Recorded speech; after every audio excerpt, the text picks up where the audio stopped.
Bang Masinton, tadi saya ingin melanjutkan usulan dari Mas Bima mengenai windfall tax atau pajak tambahan komoditas terhadap perusahaan-perusahaan migas ini.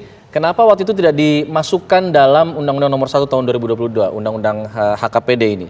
Padahal ini kan mencabut undang-undang sebelumnya ya, kalau tidak salah. Iya, di sini kan sudah diatur sebenarnya ya, walaupun itu yang sifatnya ada yang sifatnya iuran tetap apa segala macam, iuran produksi dan lain-lain. Nah, itu tentu tidak perlu harus dengan merevisi undang-undang, karena turunan dari undang-undang itu adalah ada namanya peraturan pemerintah. Nah, nanti kalau harga ya harga minyak mentah per barrel itu kan selalu fluktuatif.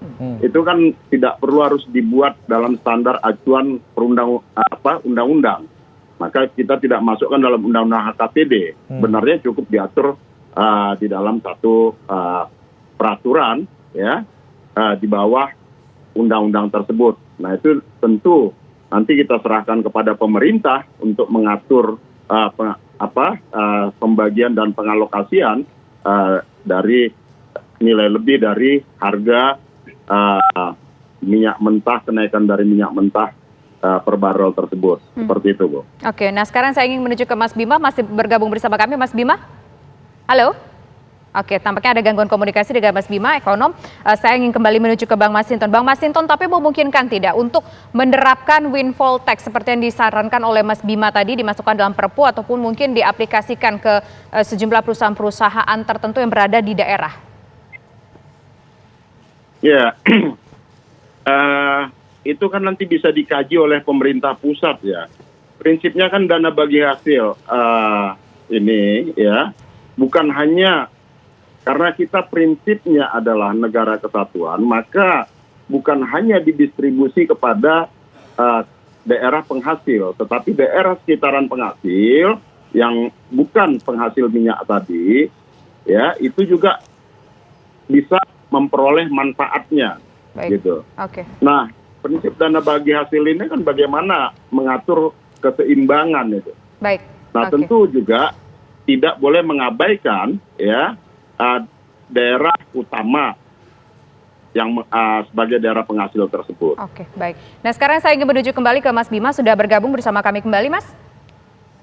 Ya. Ya, Mas, tapi tadi kan disampaikan bahwa salah satu solusinya adalah dengan menerapkan windfall tax kepada perusahaan-perusahaan. Nah, apakah kira-kira ini tidak akan menjadi sebuah dinamika perdebatan baru lagi antara pelaku usaha dengan pemerintah dan juga pemerintah daerah ataupun pemerintah pusat? Perdebatan soal windfall tax itu perdebatan yang lama sebenarnya. Jadi ketika terjadi anomali, ini kan kondisi sekarang anomali. Kita tidak ingin ada krisis energi terjadi di Eropa. Tapi banyak perusahaan yang meraup keuntungan lebih.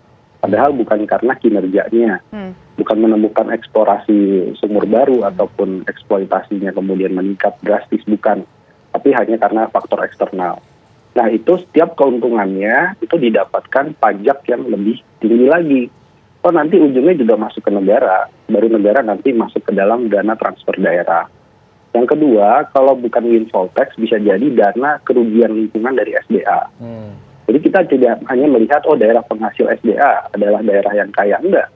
Daerah penghasil SDA bisa jadi adalah daerah dengan misalnya tingkat polusi yang tinggi, tingkat pencemaran air, udara yang kemudian juga tinggi. Nah, itu juga harus diperhitungkan dalam pembagian dana-dana dari pemerintah pusat.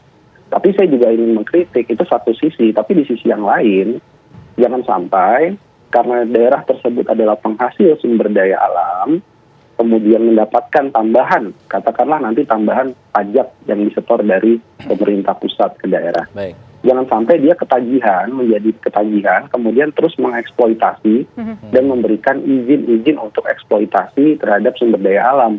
Nggak begitu juga harapannya, dana bagi hasil itu bisa masuk kepada UMKM, bisa masuk ke industri kreatif, sehingga bisa mengurangi ketergantungan juga dalam jangka panjang terhadap komoditas tadi.